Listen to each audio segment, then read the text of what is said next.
السلام علیکم ورحمۃ اللہ وبرکاتہ۔ بسم اللہ الرحمن الرحیم۔ حضرت عبداللہ بن جعفر طیار رحمۃ اللہ علیہ ایک مرتبہ جنگل میں تشریف لے جا رہے تھے۔ راستے میں ایک باغ پر گزر ہوا، وہاں ایک حبشی غلام باغ میں کام کر رہا تھا۔ اس کی روٹی آئی اور اس کے ساتھ ہی ایک کتا بھی باغ میں چلا آیا اور اس غلام کے پاس آ کر کھڑا ہو گیا۔ اس غلام نے کام کرتے کرتے ایک روٹی اس کتے کے سامنے ڈال دی۔ اس کتے نے اس کو کھا لیا اور پھر بھی کھڑا رہا۔ اس نے دوسری اور پھر تیسری روٹی بھی ڈال دی۔ کل 3 ہی روٹیاں تھیں، وہ تینوں کتے کو کھلا دی۔ حضرت عبداللہ بن جعفر رحمۃ اللہ علیہ نے غور سے کھڑے دیکھتے رہے۔ جب وہ تینوں ختم ہو گئی تو حضرت عبداللہ بن جعفر نے اس غلام سے پوچھا کہ تمہاری کتنی روٹیاں روزانہ آتی ہیں؟ اس نے عرض کیا، آپ نے تو ملاحظہ فرما لیا 3 ہی آیا کرتی ہیں۔ حضرت نے فرمایا کہ پھر تینوں کا ایثار کیوں کر دیا؟ غلام نے کہا، حضرت یہاں کتے رہتے نہیں ہیں، یہ غریب بھوکا کہیں دور سے مسافت طے کر کے آیا ہے، اس لیے مجھے اچھا نہ لگا کہ اس کو ویسے ہی واپس کر دوں۔ حضرت نے فرمایا کہ پھر تم آج کیا کھاؤ گے؟ غلام نے کہا، ایک دن فاقہ کر لوں گا، یہ تو کوئی ایسی بڑی بات نہیں ہے۔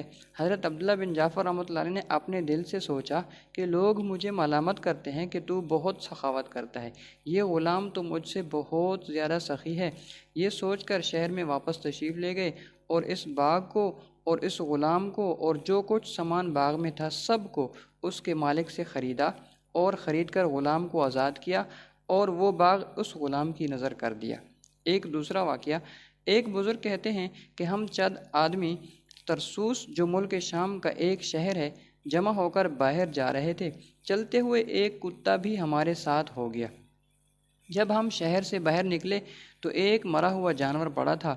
ہم لوگ اس سے بچ کر ذرا فاصلے سے ایک اونچی جگہ پر بیٹھ گئے۔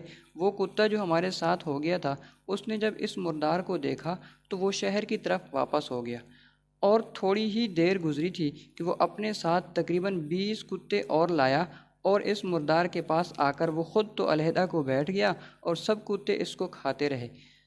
جب وہ سب کھا کر شہر کی طرف چلے گئے تو یہ کتا جو بلانے گیا تھا اپنی جگہ سے اٹھا اور اس کے پاس آ کر جو ہڈیاں وغیرہ وہ سب کھا کر چھوڑ گئے تھے ان کو اس نے کھایا اور پھر شہر کی طرف چلا گیا۔